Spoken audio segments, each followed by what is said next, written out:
Welcome back to the CannaTech podcast. Back with Jim Roddy. Jim Roddy and I have been on the road. Jim, I'm tired. It's back. The conferences are back.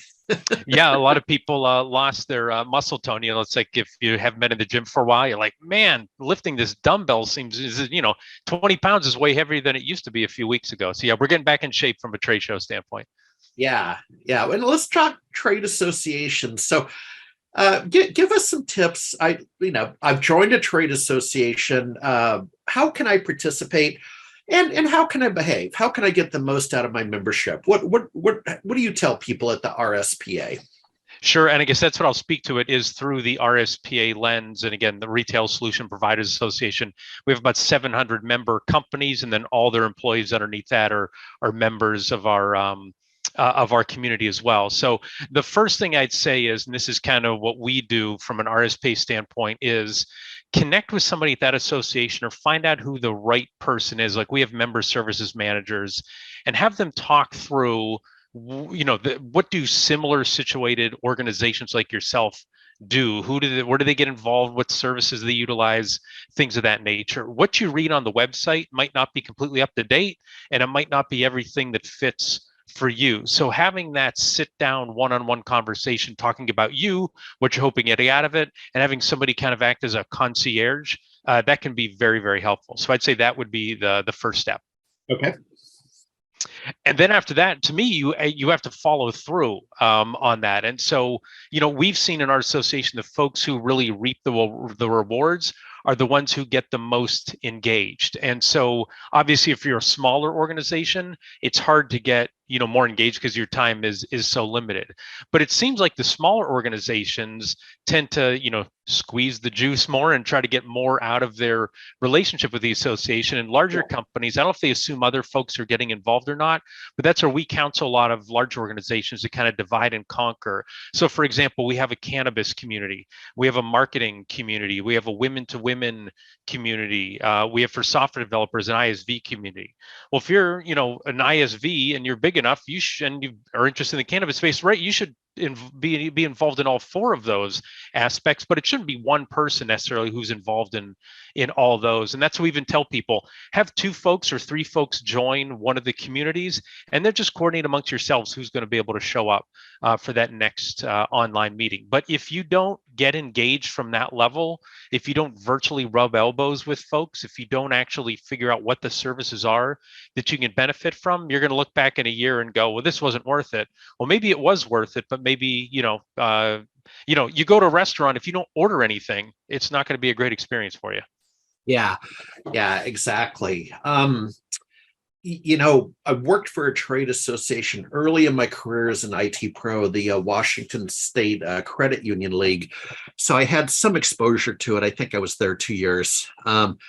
And what we saw was upon renewal, people, now that was different because those are credit unions and they're not really looking for leads, but they would always kind of voice, well, what did I get out of it? Right. And again, credit unions don't need leads, but you get the point.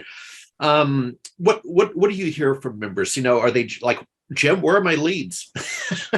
Sure. And that's part of what we manage people's expectations. And maybe, Harry, when you joined the RSPA a couple of years ago, we might have had this conversation where folks say, man, I want to join the association. I'm going to access that member directory, and I've got a whole bunch of leads there to follow up on. And we say, this industry has seen a lot of folks play, I call it the B2B hokey pokey. Right? They put the right foot in, they put the right foot, right? And then they jump back in and they jump back out. We say, you've got to be in this for the long term. And so if you show up and your first step is, how many leads can I get out of this? That's the wrong way to approach it. It should be, where can I get engaged? And then where can I contribute? And if the rising tide lifts all boats, if I can play a role in doing that, people are going to catch on to that, and then they will be naturally drawn to you if they see that you are invested in that group. So again, we're a channel association. And so folks who get involved in all they're doing is trying to, let me help the channel. Well, naturally, folks are going to say, well, they seem like they're helping the channel. I'm either going to talk to them about working with them or see if they know somebody to work with. My first RSPA experience, this is going all the way back to 2006, the winter conference. And this is where, they say sell from the opening bell, not when you're engaging with associations. I will never forget this. I will not name the vendor. But it was an open-ended community discussion, and people are, weighing in with that. And a guy stands up and says, "Hi, I'm with this company, and we do this, and we do that, and we recently launched a whatever, and we think that would be great for everybody in the room." Okay, the next break, somebody walks over and says to him, like, "Hey, I recommend you don't do that." And he was like, "Well, I got to sell." Well, this isn't the right forum for that. And then the guy went and did it again, and somebody talked to him and said, "You will be thrown out of here. Like, we will pick you up and throw you out if you continue to do that." And of course, he never did it again, but then he never came back at the same time either. So everybody knows, there's being sold to, and everybody is being sold to at some point. In fact, you and I are probably selling to people right now, as we're having this conversation, right? We want them to understand that we know about the cannabis community, we know about the B2B community, we know about trade shows. But if all I did was say, "Interesting question, Harry, let me give you can I switch over to my PowerPoint about the RSPA and I'll close you on a membership thing?" People do not want that. They will be attracted to folks, but not if you grab them by the earlobe and try to drag them over. Yeah. Any other don'ts that come to mind? That's a good one, by the way. That the always be selling doesn't necessarily work inside of a trade group. No, I would also say to make sure that you pick your niches, because in fact, we're looking right now. We have a lot of agreements with analysts, with associations, with media outlets. Well, that list can be endless, and so we've actually started putting the bigger list together. And you're like, man, that's somebody's full-time job if you would try to manage all those things. And so obviously inside of a small business, you can't have a full-time person just dedicated to being members of associations. So really pick your niches and pick the associations that are really going to benefit you and that you can really benefit that association. So it ties in with like going to trade shows. I mean, again, Harry, you and I are in the cannabis space. We could, you're tired now, I'm tired now. You think we're tired. Like, if we would go to every cannabis technology related event, I mean, we'd never be at our desk like we are right now. And so pick and choose and start, the old crawl, walk, run kind of thing.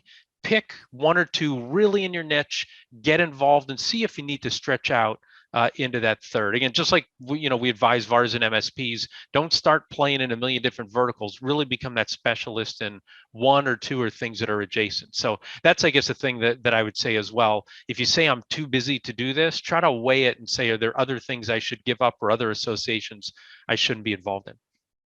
Yeah, two final thoughts. One is to kind of paraphrase my dad, who was a Texas lawyer. We somehow ended up in Alaska when they discovered Prudhoe Bay, so that was kind of a natural act. But he always told the lawyers in the department at Alyeska Pipeline, he said, you have got to go to the bar association lunches, the convention, because the problem with pipelines is they're a project, right? That was end to end about a 5-year project. And then they go into operations, totally different crowd, right? Mm-hmm. And he said, you better be going to that monthly lunch. Mm-hmm. Yeah. Any thoughts on that? Because that's another way to interact with the trade group. Yeah, so I always say education by immersion. Like, that is something that you should not skip out on. Should you do formal education? And we have formal education in the online, we call it RSPA Accelerate. We have that program. You can go through it. There's courses, there's a syllabus. Our VP of Education, Kathy Meter, acts as a concierge that helps folks with that. But you should do that. Plus, you've got to go to those meetings. And again, just immerse yourself, because that's actually, I'm interrupting. I'm coming back from ScanSource, one of our distributor partners. And then I went to Blue Star, one of our other distributor partners. And I'm in the middle of going through my notes from those and saying, who do I need to follow up with? What are things that I learned? What are things that we should do differently? I was not seeking those things out. And in the online world, sitting at your desk, you reaching out, making phone calls, that's you seeking. But things at these events, you'll just slam into them, you'll bump into them, and it'll be a learning that will really impact your business. The winter conference, that we have Inspire, that's a lot of work, right? And that's very expensive for us to put on. And we talked about, well, do you have to do it every year? And if you could hear our members say, here's why you need to do this every year. Here's how this thing that I didn't know, I walked in and met this person I'd never met before at this show. They shared this thing with me 8 years ago, 9 years ago, transformed my business. Like the more opportunities that I have to engage with folks like that, the better. And that really helped us crystallize in terms of, okay, this is how we serve our community. It's not necessarily, and this is part, trade shows, we're a nonprofit organization. It's not all about where can I make the most money necessarily when you're running a trade show. It's how can I best serve our members, and the members who get served the best are the ones who jump in with both feet into things that especially those in-person events like you mentioned. I know it's hard to do, I know it's expensive, I know it takes time, but there is no substitute for that whatsoever. Maybe that can be another interview we have someday about virtual events, like with those avatars running around. Like those just pale in comparison to the in-person events. You can't replace them.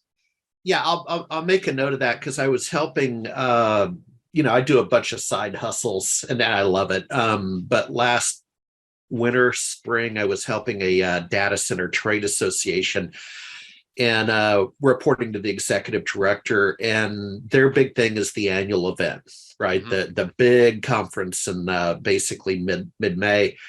And they spend a lot of money. And, the lady was saying, we could probably be more profitable if I didn't have top shelf hot buffet and top shelf receptions. But she said, that's not who we are, right? The members want a nice experience, and it does cost money, Jim.